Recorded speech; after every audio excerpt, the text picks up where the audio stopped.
భారత క్రికెట్ జట్టులో అంతర్గత విభేదాలు మరోసారి భగ్గుమన్నాయనే వార్తలు క్రీడా వర్గాల్లో తీవ్ర కలకలం రేపుతున్నాయి. ప్రధాన coach Gautam Gambhir, star batter Virat Kohli మధ్య సంబంధాలు పూర్తిగా దెబ్బతిన్నాయని, వారిద్దరూ కనీసం మాట్లాడుకోవడం కూడా లేదు అనే సంచలన విషయాలు ఇప్పుడు బయటకొచ్చి అభిమానులను తీవ్ర ఆందోళనకు గురిచేస్తున్నాయి. బీసీసీఐ వర్గాల నుంచి అందుతున్న సమాచారం ప్రకారం జింబాబ్వే టూర్లో లంకతో జరిగిన సిరీస్ తర్వాత కోచ్ గౌతమ్ గంభీర్, విరాట్ కోహ్లీ మధ్య మనస్పర్ధలు మరింత తీవ్ర రూపం దాల్చాయి. ఒకప్పుడు మైదానంలో దూకుడుగా ఉంటూ ఆ తర్వాత ఒక్కటైనట్లు కనిపించిన ఈ ఇద్దరు ఢిల్లీ ఆటగాళ్ల మధ్య ఇప్పుడు మాటలు పూర్తిగా నిలిచిపోయినట్టు తెలుస్తోంది. జట్టు ప్రయోజనాలు, భవిష్యత్తు వ్యూహాల విషయంలో ఇద్దరి మధ్య తీవ్రమైన అభిప్రాయ భేదాలు తలెత్తడమే ఇందుకు ప్రధాన కారణమని సమాచారం.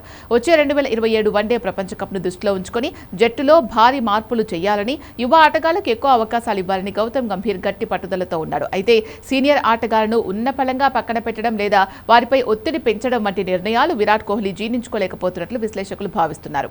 ప్రాక్టీస్ సెషన్స్ లో కూడా వీరిద్దరూ ఒకరినొకరు కలుసుకోవడానికి కానీ, వ్యూహాల గురించి చర్చించడానికి కానీ ఆసక్తి చూపడం లేదని జట్టుకు అత్యంత సమీప వర్గాలు వెల్లడించాయి.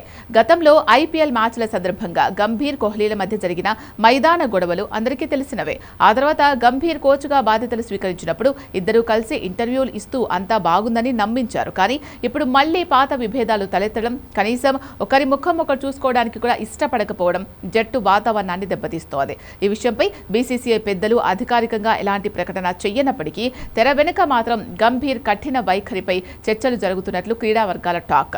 క్రికెట్ జట్టులో కోచ్, సీనియర్ ఆటగాడి మధ్య సత్సంబంధాలు ఉండడం ఎంతో ముఖ్యం. రాబోయే కీలకమైన సిరీస్ల కంటే ముందే గంభీర్, కోహ్లీల మధ్య ఉన్న ఈ దూరం తగ్గకపోతే అది టీమిండియా ప్రదర్శనపై తీవ్ర ప్రభావం చూపే ప్రమాదం ఉంది. బీసీసీఐ జోక్యం చేసుకుని ఈ వివాదానికి వీలైనంత త్వరగా తెరదించాలని అభిమానులు కోరుకుంటున్నారు.